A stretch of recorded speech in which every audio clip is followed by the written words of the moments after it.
Hello hi everyone, I am Ambuj Kumar और आज हम लोग बात करेंगे क्या एटॉमिक मास से आगे ग्राम एटॉमिक मास के बारे में। तो ग्राम एटॉमिक मास के बारे में हम लोग चर्चा पिछले लेक्चर में ही कर लिए थे, हालांकि उसका डिफिनेशन नहीं लिखवा पाए थे किसी कारणवश। तो अब हम लोग देखते हैं क्या कि एटॉमिक मास और ग्राम एटॉमिक मास। मान लो कि सोडियम है आपका, इसका एटॉमिक मास कितना है 23 AMU। यदि AMU में लिखा हुआ है तो यह कहलाएगा क्या आपको एटॉमिक मास। यदि यह 23 ग्राम लिखा हुआ है तो इसको कहेंगे क्या ग्राम एटॉमिक मास। ग्राम एटॉमिक मास, एटॉमिक मास ये भी है लेकिन इसमें ग्राम लगा हुआ है, इसलिए इसका नाम क्या है ग्राम एटॉमिक मास। ये भी एटॉमिक मास ही है लेकिन इसमें क्या लगा हुआ है ग्राम लगा हुआ है, इसलिए इसको कहेंगे ग्राम एटॉमिक मास। तो हम लोग ग्राम एटॉमिक मास का डिफिनेशन क्या जाने कि किसी भी एटम के मास को यदि ग्राम में डिनोट किया जाए तो उसके मास को क्या कहेंगे ग्राम एटॉमिक मास कहेंगे।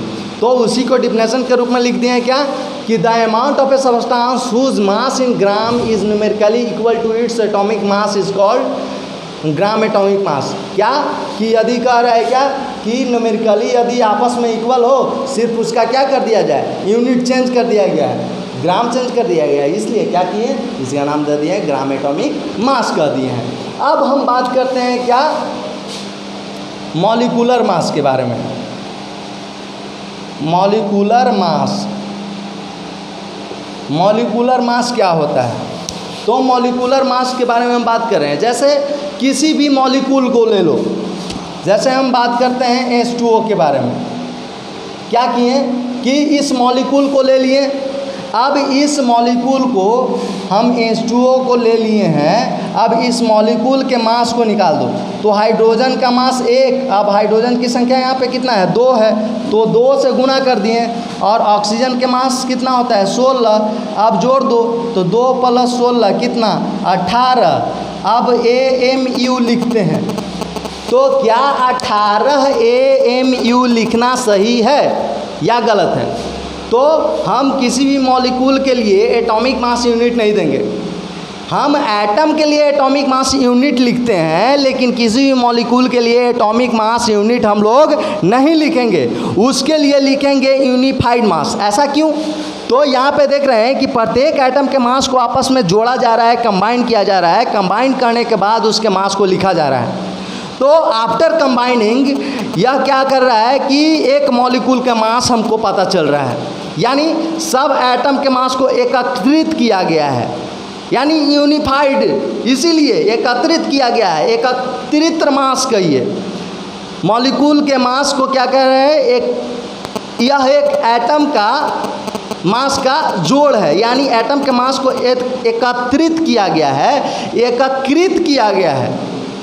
अब यह जो मास प्राप्त हुआ, इस मास को एक अलग नाम दिया गया, इस मास को नाम दिया गया यूनिफाइड मास। इसलिए AMU को चेंज करके इसको U में बदल दिया गया है, U में।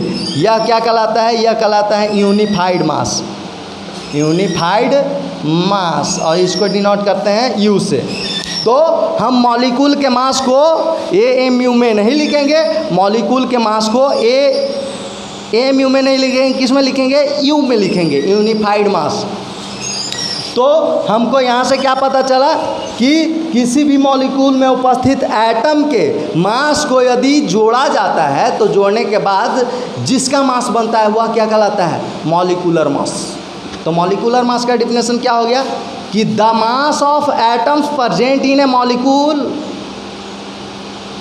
द सम ऑफ, यानी the sum of the mass of atoms present in a molecule is known as क्या मॉलिक्यूलर मास। तो इसका डिफिनेशन देख लो, the sum of the mass of atoms present in a molecule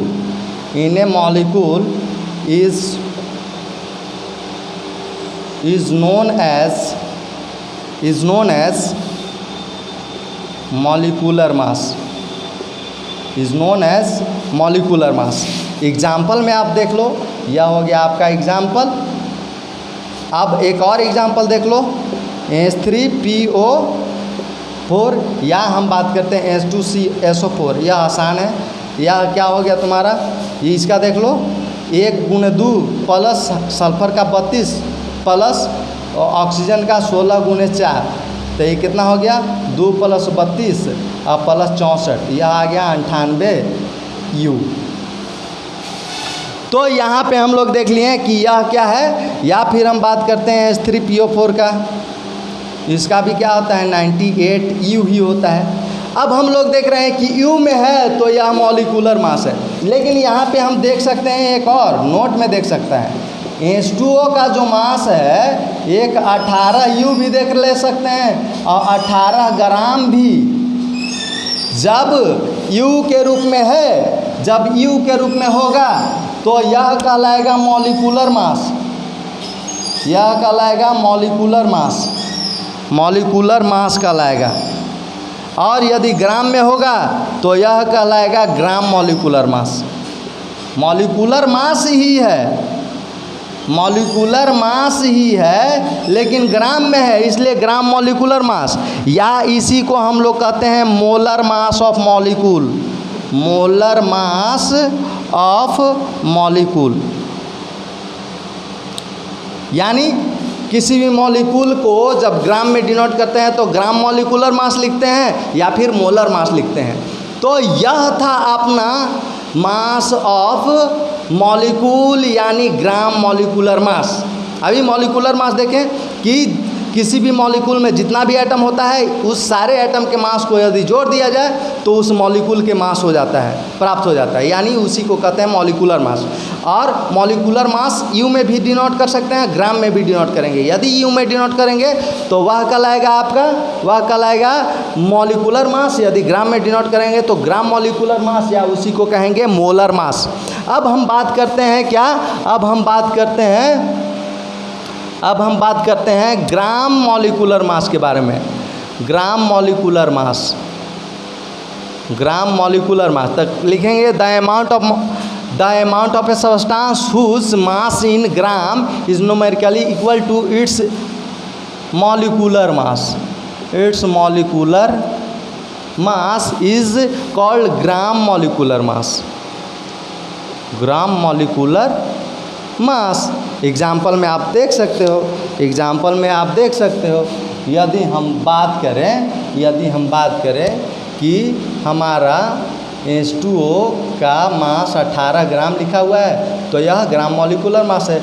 यदि H2SO4 का मास हमारा क्या लिखा, 98 ग्राम, तो यह ग्राम मॉलिक्यूलर मास है। H3PO4 का यदि मास हमको लिखा हुआ है 98 ग्राम तो यह ग्राम मॉलिक्यूलर मास है। यदि हम बात करें C12H22O11, इसका मास लिखा हुआ है 342 ग्राम, तो यह क्या है हमारा, यह है ग्राम मॉलिक्यूलर मास है। तो हम लोग देख लिए कि क्या होता है ग्राम मॉलिक्यूलर मास। अब हम आगे बढ़ रहे हैं और देखते हैं क्या होता है मोल, और क्या होता है मोल के बारे में हम लोग आगे पढ़ते हैं। और यह अब पढ़ेंगे अगले क्लास में। अगले क्लास में इसके बारे में हम लोग बात करेंगे, किसके बारे में बात करेंगे, मोल के बारे में। तो तब तक के लिए बाय।